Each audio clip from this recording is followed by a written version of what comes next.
ইরানে চলমান সরকার বিরোধী বিক্ষোভ ঘিরে আবারও কড়া ভাষায় হুঁশিয়ারি উচ্চারণ করেছেন মার্কিন প্রেসিডেন্ট ডোনাল্ড ট্রাম্প।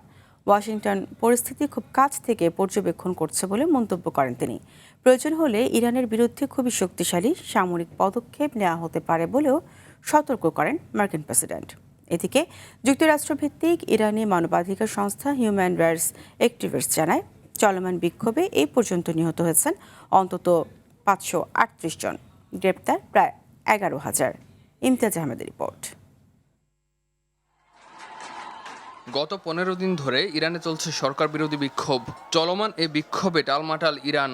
এমন পরিস্থিতিতে মার্কিন প্রেসিডেন্ট ডোনাল্ড ট্রাম্প জানান, ইরানের বিষয়ে সামরিক বিকল্পগুলো গুরুত্বের সঙ্গে বিবেচনা করছে তার প্রশাসন।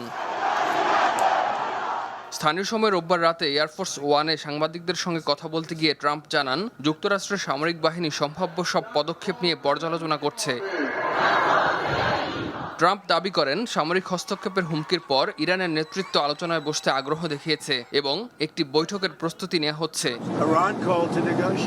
ইরান পারমাণবিক চুক্তি নিয়ে আলোচনা করতে চায় এবং ওই বৈঠকের প্রস্তুতি হচ্ছে, কিন্তু যুক্তরাষ্ট্রকে হয়তো বৈঠক হওয়ার আগেই পদক্ষেপ নিতে হতে পারে। বিশ্লেষকরা বলছেন, ট্রাম্পের এ বক্তব্য ইঙ্গিত দিচ্ছে কূটনৈতিক পথ খোলা থাকলেও যুক্তরাষ্ট্র দ্রুতই ইরানে সামরিক হস্তক্ষেপের সিদ্ধান্ত নিতে পারে। এতে করে মধ্যপ্রাচ্যে সংঘাত আরও বাড়ার শঙ্কা করা হচ্ছে। ইরানের অভ্যন্তরীণ বিক্ষোভ এবং যুক্তরাষ্ট্রের কড়া অবস্থানের ফলে পরিস্থিতি কোন দিকে মোড় নেয় সেদিকেই এখন তাকিয়ে আন্তর্জাতিক মহল। ইমতিয়াজ আহমেদ, RTV।